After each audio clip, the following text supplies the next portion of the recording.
Yo, what's up? What's up? What's up? Good afternoon, everyone. Good afternoon.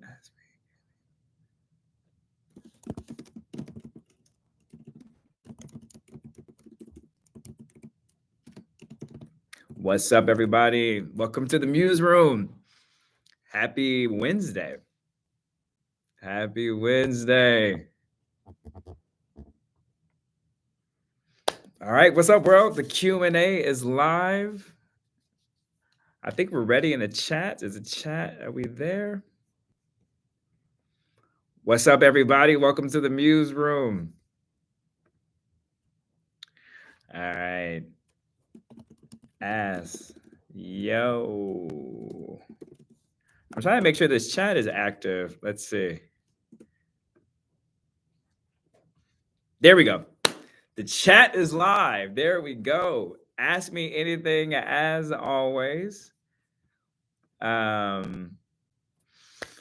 so we can make a two-way conversation. What's up, y'all? Happy Wednesday, live from LA. I'm so excited to be in conversation with you all today. We have so much to talk about.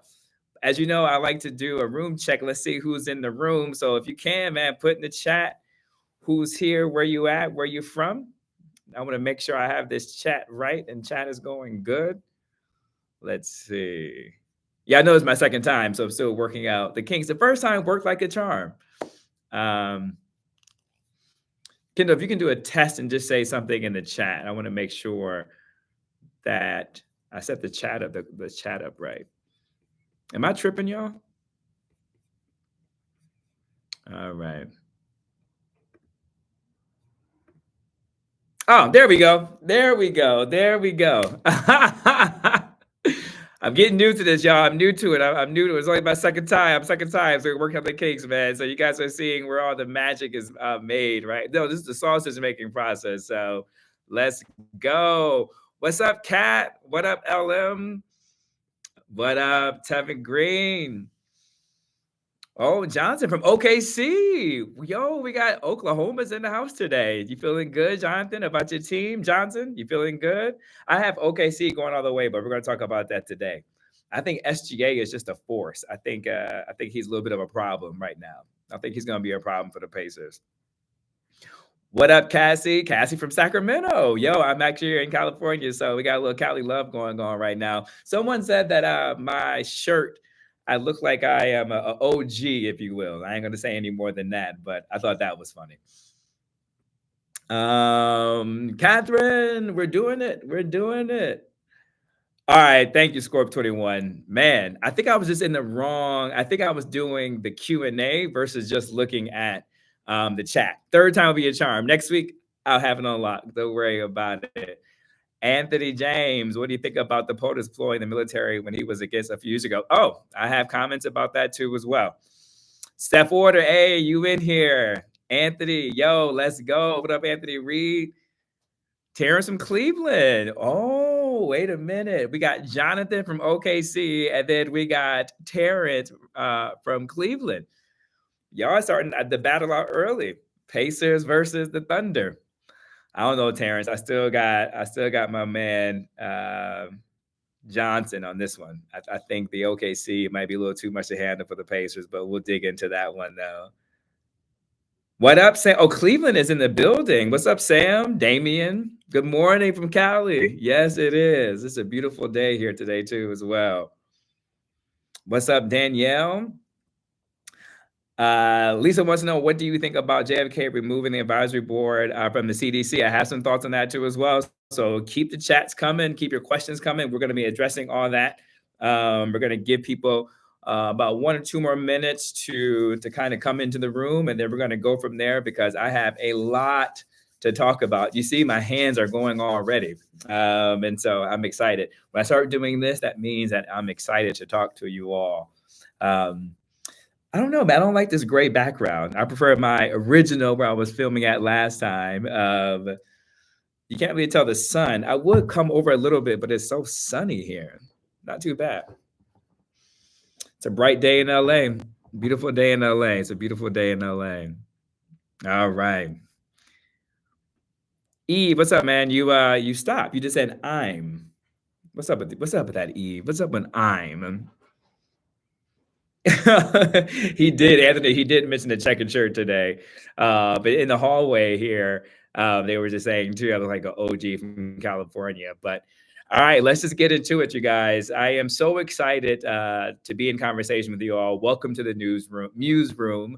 This is our second one, and so I'm super excited just to get going, and I'm excited to keep this dialogue coming. As you know, there's always so much news that's happening before we get to Wednesday. So the goal is to bring you up to speed on what's been happening in the front half of the week, and then to project what's going to happen for the back half, the later part of the week, and as we go into the weekend, right? There's just so much news to unpack here.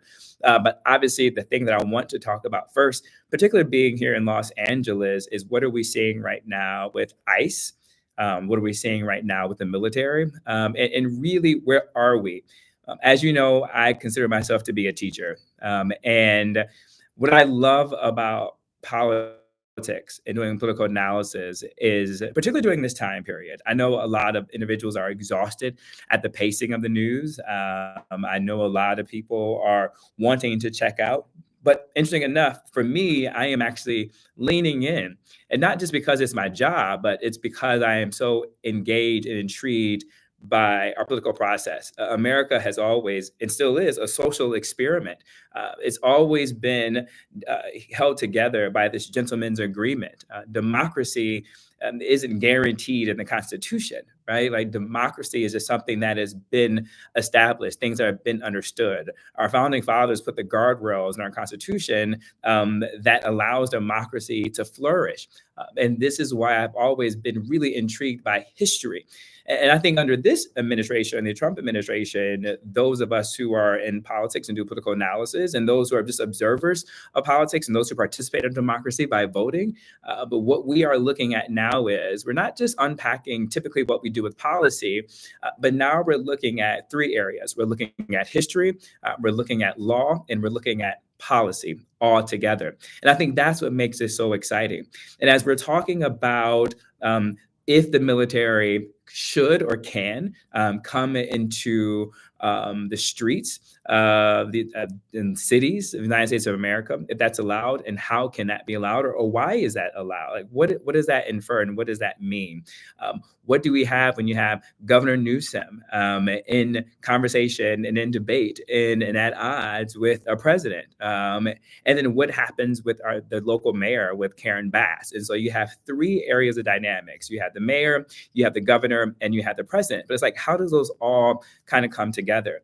And so I thought before we start to unpack the hows, the wheres, and the whys, and what's permissible and what's not, and we look at this, the unrest that there is or the unrest that there isn't, depending upon media narratives that you're looking at, I wanted to level set us at least with history and what the founding fathers' intent was when it comes to the military, what the founding fathers' intent was when it comes to separation of states, federal government versus states, so federal rights versus states' rights, right? And then how they were thinking about how we operate just as citizens.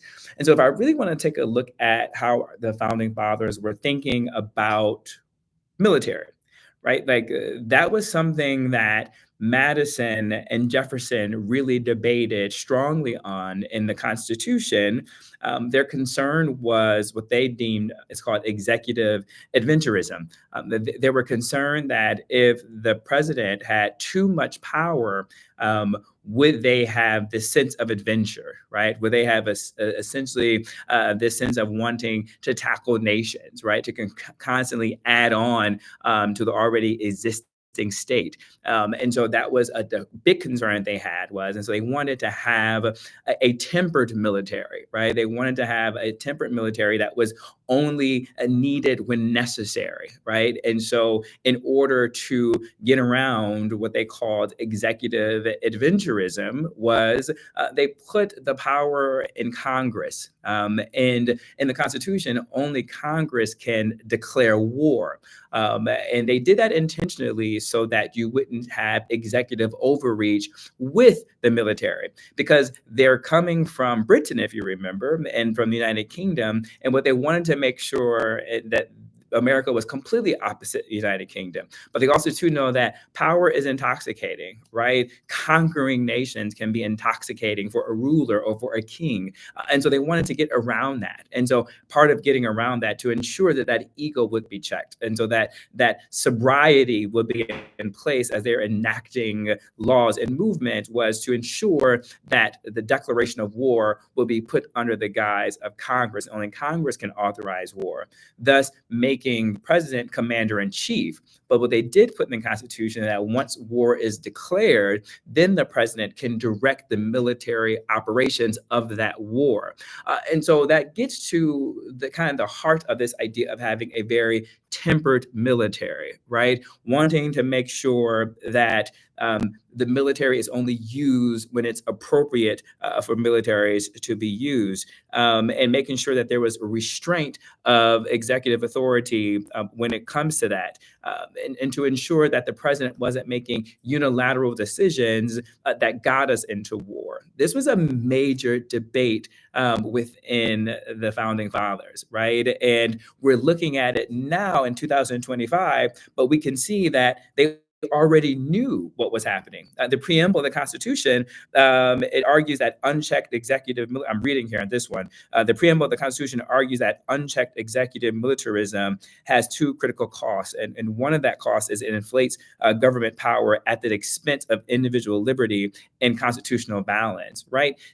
Individual liberty, right? Making sure that executive militarism is tempered so that it doesn't trounce on individual liberty, right? So that's kind of what we're at to right now in 2025 in downtown Los Angeles.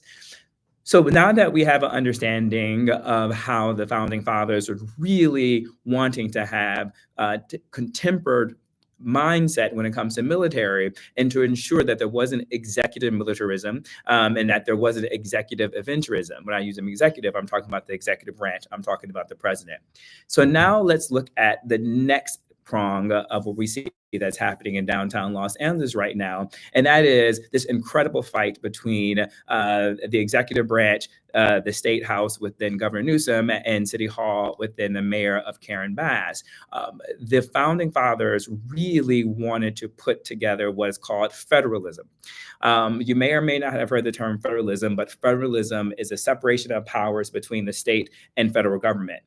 Why was this important? This was important because the founding fathers, again, they were coming from the United Kingdom, which has a very centralized government. They didn't want that. They did not want a centralized government here in America. Again, this is why it's a social experiment, which is why I love this country, right? They wanted to make sure that states had their rights and federal government had the rights. Now, there is a thing called an elasticity clause, which in certain instances, the federal law trumps state law when it's best serving of the national interest. But when you outline what the federal government can do, it's regarding Congress, it's regarding war, it's regarding setting up a national bank, it's controlling the postal service, and it's really in implementing taxes, right?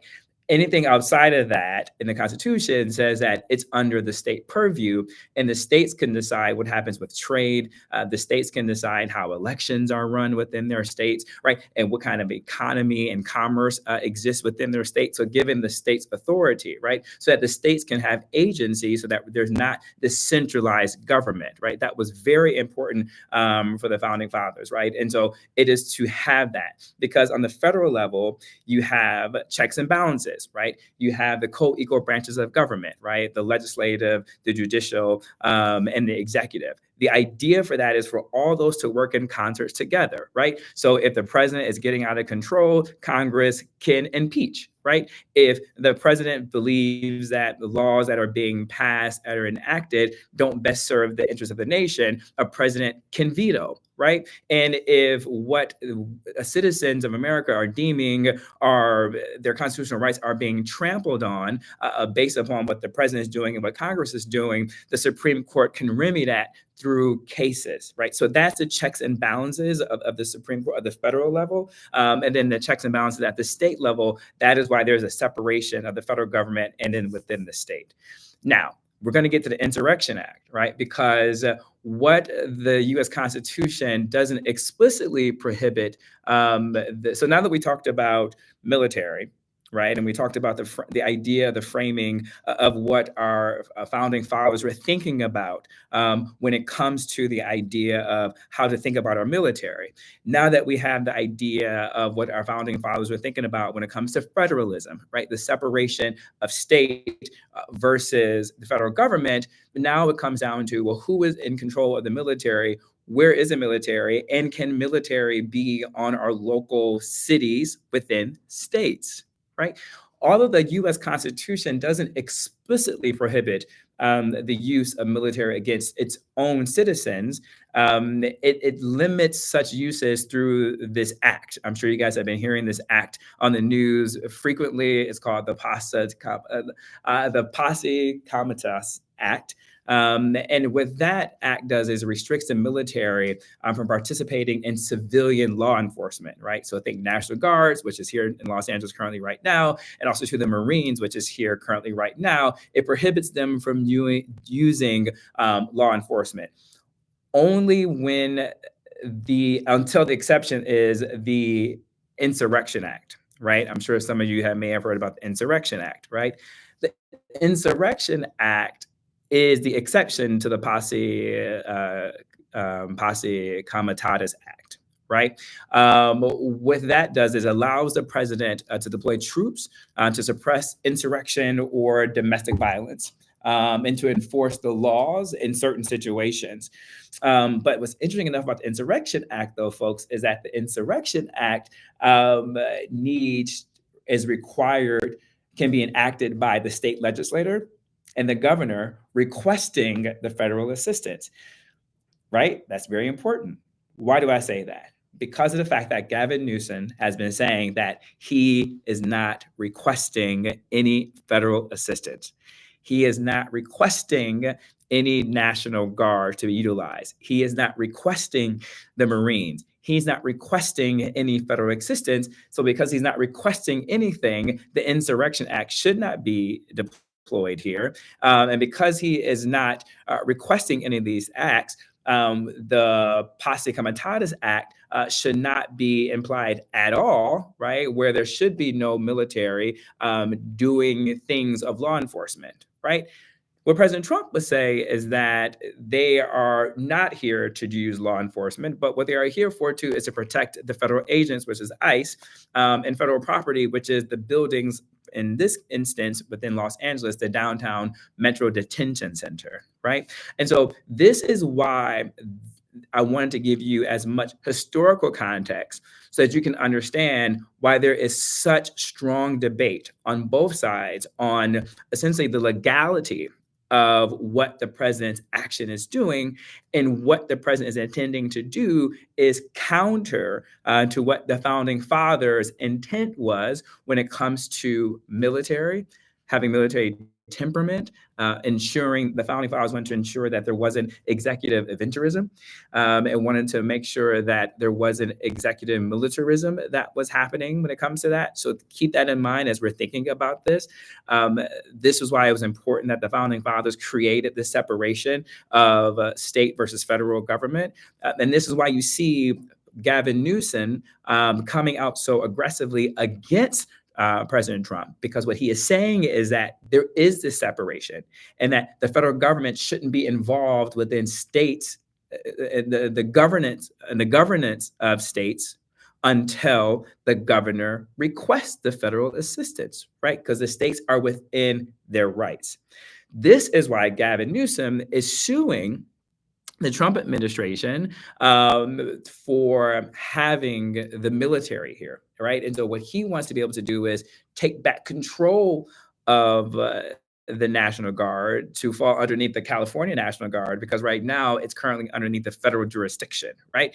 Obviously, the National Guard in certain instances obviously gets a little wonky here, but is federal, operates within that, but it's still based upon the states. And so what Gavin Newsom is saying is that he wants to bring back control of the National Guard underneath the purview of the states where he believes it should be, to which he would then call off the National Guard, be removed from the situation. Because if you've seen the news, if you've seen images here, there is no insurrection, right, that's happening here. LA is known for movements. LA has been known for unrest, and unrest isn't a negative thing. Now, I want to state, we don't condone violence. I don't condone violence. We don't condone violence as a nation. The Constitution does not condone violence. That gives you your First Amendment right for the ability to assemble. You have the right to assemble to protest, but you don't have the right to vandalize. You don't have the right to destroy property. You don't have the right to do harm to others. With that being said, you do have a right to gather. And LA has seen time and time again a consistency of civil unrest, a consistency of protesting that has been much larger than what we've seen over this past weekend.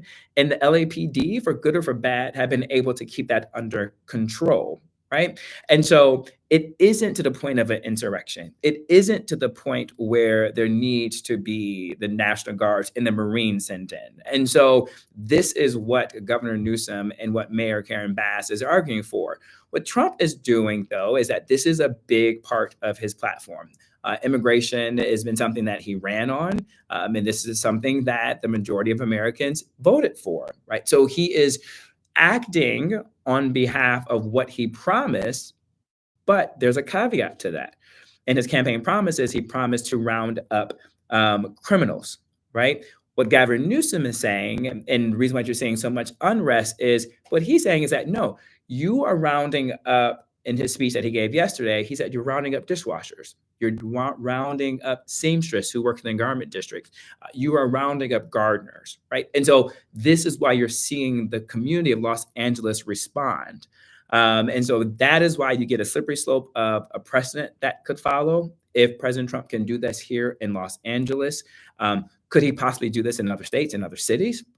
This is why this case that's going before the court system right now, with being able to bring back control of the National Guard to Gavin Newsom, that's going to be a major case that can set precedent here. And so now we're starting to seeing lots of checks and balances within the works. But I wanted to make sure that you guys were equipped as I began to broaden out for us to take questions here, with equipping and understanding the history. Because I think once you understand the history and the intent of what the founding fathers intended, you can better have an idea of what is happening right before our eyes in 2025. And you all can make an informed decision on if you think this is right or wrong, if you think this is good or bad, if you think the use of military in our streets are good. But also, too, I want to keep in mind, something to think about in the back of the mind is, does this create, and I'm asking you all, does this create a chilling effect, right? If you know that when you're out peacefully assembling and peacefully protesting, that you could have the military called on you, does that create a chilling effect? And is that the goal of this administration? To have that chilling effect? That's a question I'm throwing out to you. So let's just go to Q&A. I think that's a great time to stop and pause right there. That's a little bit of a history lesson. I don't know if y'all was ready for history, but you know me, I love history. I'm always going to try and do my best to bring in history here. So let's pull up the questions and comments. Which I got for me? Which I got? If I could see some of the questions that you have coming up. All right, let's see. First up, we have, oh, there you go up there. Anthony, what do you think about the POTUS deploying the military when he was against it for a few years ago?